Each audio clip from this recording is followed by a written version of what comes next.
Stephen कोवी की ये किताब हमें बताती है कि सफलता सिर्फ स्मार्ट बनने या मेहनत करने से नहीं आती, बल्कि ये आपकी आदतों, सोचने के तरीके और जीवन मूल्यों पर निर्भर करती है।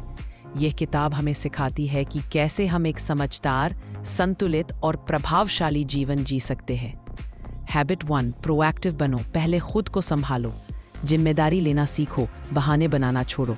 इसका मतलब है कि हम अपने जीवन के हालात या लोगों को दोष देने की बजाय अपने फैसलों और भावनाओं की जिम्मेदारी खुद ले। हम अपने जीवन के मालिक हैं, ना कि शिकार।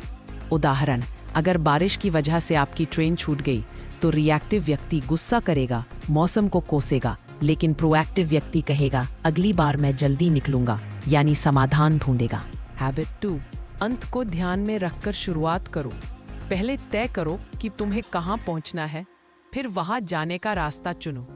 ये आदत सिखाती है कि हमें जीवन में अपना लक्ष्य पहले से पता होना चाहिए।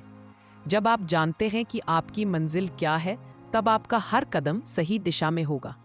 उदाहरण, मान लो आप डॉक्टर बनना चाहते हो, तो आपको स्कूल में साइंस पर ध्यान देना होगा, सही कॉलेज चुनना होगा। मंजिल साफ हो तो रास्ता भी दिखने लगता है। हैबिट 3, जरूरी चीजों को पहले रखो।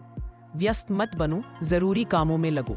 ये आदत कहती है कि हमें जरूरी चीजों को प्राथमिकता देनी चाहिए, जैसे सेहत, परिवार, सीखना, ना कि सिर्फ जल्दबाजी वाले या दूसरों के कहने पर किए गए कामों को। उदाहरण, आपके पास टीवी देखने का समय है, लेकिन पढ़ाई नहीं हो रही। एक सफल व्यक्ति पहले पढ़ाई करेगा, फिर समय बचा तो टीवी देखेगा। हैबिट 4, विन विन सोचो, सबका भला सोचो। अगर दोनों जीते तभी असली सफलता है। विन विन सोच का मतलब है कि हम अपने फायदे के साथ साथ दूसरों के फायदे की भी सोचें। यह प्रतिस्पर्धा नहीं, बल्कि सहयोग पर आधारित है। उदाहरण, दो दोस्त एक प्रोजेक्ट कर रहे हैं।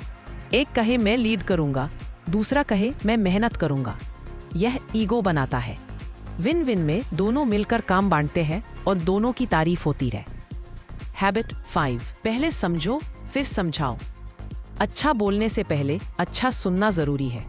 हम अक्सर दूसरों की बात ठीक से सुने बिना जवाब देने लगते हैं। इस आदत में सिखाया गया है कि पहले पूरी तरह से सामने वाले की भावना और बात को समझो, तभी आप सही जवाब दे पाओगे। उदाहरण, अगर आपका बच्चा गुस्से में है और कुछ तोड़ रहा है, तो उसे डांटने से पहले समझो कि वो दुखी क्यों है। जब आप सुनेंगे तो वह भी आपको समझेगा। Habit 6, synergise. मिलकर कुछ बड़ा बनाओ। अलग अलग सोच जब मिलती है तब कमाल होता है। ये आदत कहती है कि जब लोग मिलकर काम करते हैं तो उनसे कुछ नया और शानदार बनता है। हर व्यक्ति अलग है और यही ताकत बन सकती है। उदाहरण, मान लो एक टीम में कोई अच्छा लिखता है, कोई अच्छा बोलता है, कोई टेक्निकल है। तीनों मिलकर एक शानदार YouTube चैनल बना सकते हैं। अकेले कोई भी ये सब नहीं कर सकता। हैबिट 7, खुद को तराशो, खुद की देखभाल करो।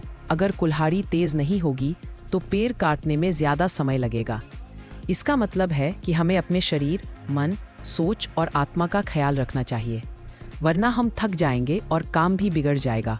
उदाहरण, अगर आप हर दिन बिना आराम किए काम कर रहे हैं तो एक दिन बर्नआउट हो जाएगा। लेकिन अगर आप रोजाना 30 मिनट टहलें, किताब पढ़ें या ध्यान करें तो आप और ताकतवर बनते हो। अंतिम संदेश, ये 7 आदतें हमें अंदर से मजबूत बनाती हैं। पहले आप खुद को सुधारते हैं, फिर दूसरों के साथ रिश्तों को बेहतर बनाते हैं।